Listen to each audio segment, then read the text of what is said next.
Welcome back to the program. When you think of super cool jobs, think of like Air Force test pilot. Well, that's exactly what our next guest did in the Air Force. Tony Grady is running for Senate in Nevada. Overall outlook that is historically bleak. The mass releases of migrants. Each blue dot represents a crime. One of the highest inflation rates in the country. Of a deeply pessimistic country. Throughout history, America's resolve is strongest when our backs are against the wall.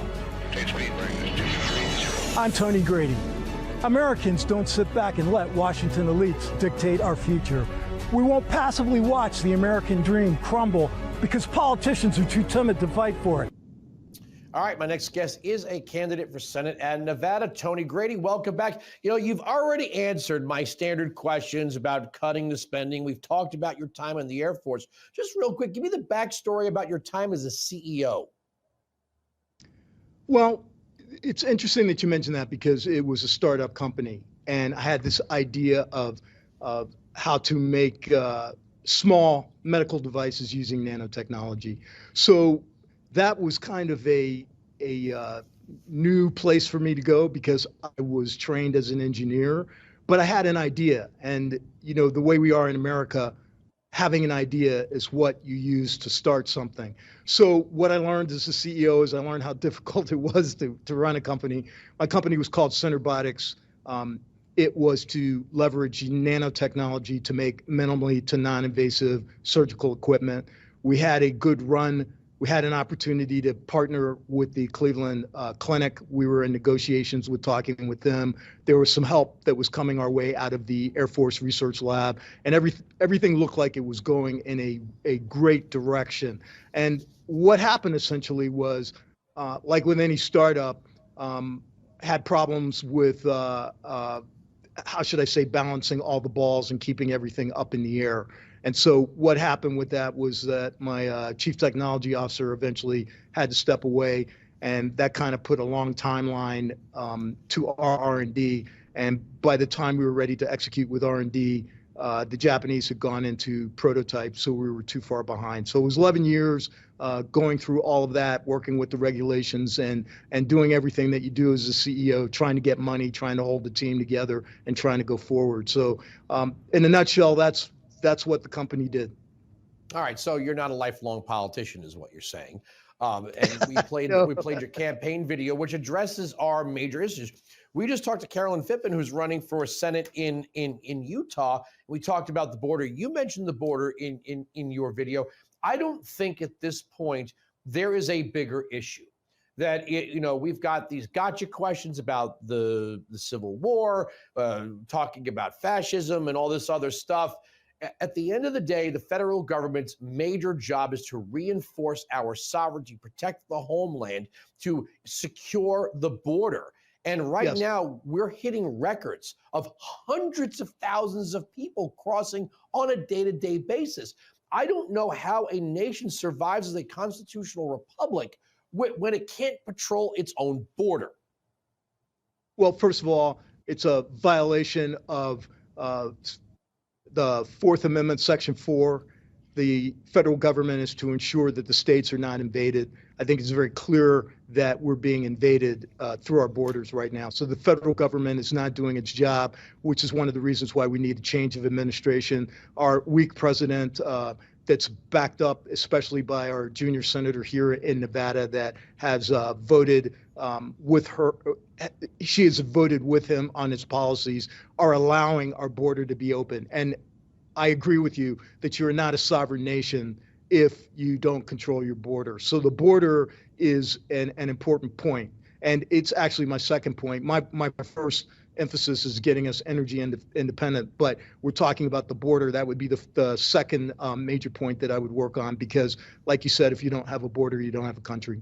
No, look, we could talk energy all day. I mean, I set up the question about your time in the private sector because it seems like one too many lifelong politicians. You know, we talk about who's the problem in DC. Well, if you keep electing the same people, why do you expect anything to be different, Republican or Democrat? We actually need people who are not trying to spend a life in Washington, who have built their entire life being in Washington, wanting to be liked, wanting to be on the cocktail circuit. Sometimes you're going to have to go in there and upset some people. And when it comes to releasing our energy, securing our border, bringing down our debt, $34 trillion, some people in D.C. are not going to be happy if there's new blood. Well, of course they're not going to be happy, and I am a grassroots candidate, and that's why I'm running. I'm running because I have 4 children, 4 grandchildren, and I want them to have better opportunities. I want all American children to have the opportunity to prosper. And right now, the path that our country's on, that's not going to be provided. So I agree with you that we need something other than standard politicians. There are people who have challenged me who've said, well, you know, if you're going to get into politics, then you need to start here and start there. And, you know, you need to start in the state legislature, or, you know, you need to run for something down here. The problem is that I share with them is that I never envisioned going into politics. I was trained as an engineer. I was proud to be an Air Force officer. I'm a veteran. I'm a pilot. I'm a test pilot. While they were going along the political track, I was actually doing things. So you mentioned the private sector. When I had finished my 40-year career, 20 years in the Air Force, 20 years flying for FedEx, and I wanted to do something different because I knew that I could still contribute. And that's why I went into the private sector, and I found out what it was like running a business. I think all of those things, the military background that I have, running in the private sector, and then also business background, not just me running a startup, but working for a company like FedEx that has affected the whole world positively in terms of being an essential part of the supply chain, has given me a unique skill set in which I can bring that to our United States Senate, and I can help us make better decisions than we're making right now, because $34 trillion in debt is not going to help anybody. Well, you know, I said to our previous candidate, we had a Republican House, a Republican Senate back in 2017, 2018. We didn't pass any spending cuts, right? I mean, it just seems like the same old people do the same old thing. Well, it's a good budget because it's a Republican budget. Yeah, but if the debt is rising and the deficit's rising and you're spending more than you're taking in, that's not good. That's true.